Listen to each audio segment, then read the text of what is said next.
You know, I was thinking in watching the show and kind of transitioning from Insecure here, the female friendships really strike me. Issa and Molly, and now, of course, me and Shauna.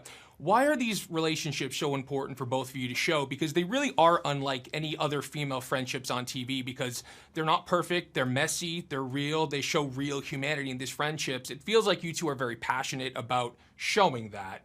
Why is that? Yeah, I mean, I think we learn so much about ourselves through the people that are around us.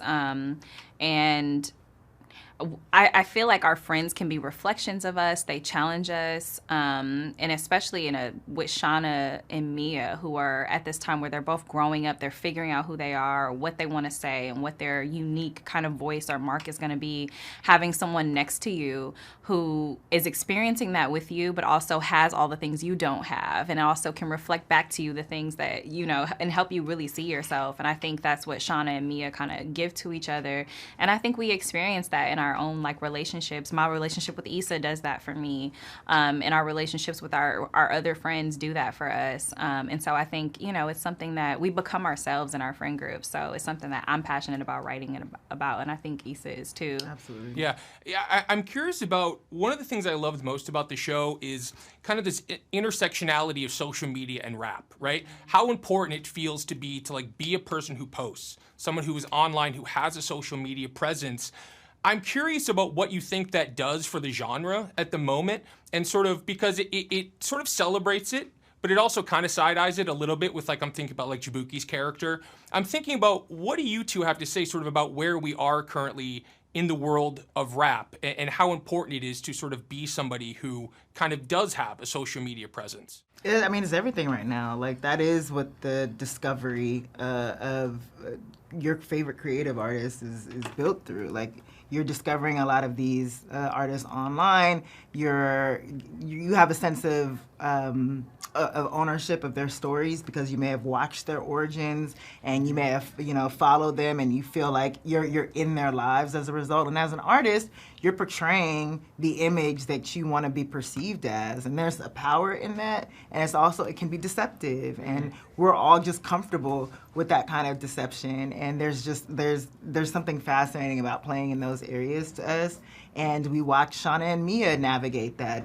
Shauna is miserable that she's not where she is, and she has to get on posting and putting on a great face like, this is my music, and she's just she's tired that she's not getting the engagement that she normally would get. And that's also new for this era. Other artists would be like, I'm playing little venues, I have a different metric of success, but now we have a public metric of success, and we have public crucifixion and criticism, and it's just there's a different standard. And I think it puts such a pressure on artists too, to be good at so many different things. There's so much to juggle and so much to manage. And one thing I noticed was that I was starting to discover artists' stories before I was their music. Oh, this person is known because they did this thing, or they were in this fight, or they were in this. And it's that's what I hear before I actually hear the music. And I think they're also really aware of that too, and using that to their advantage. It's kind of it starts to go hand in hand. Yeah. Well, and just quickly for both of you, I mean,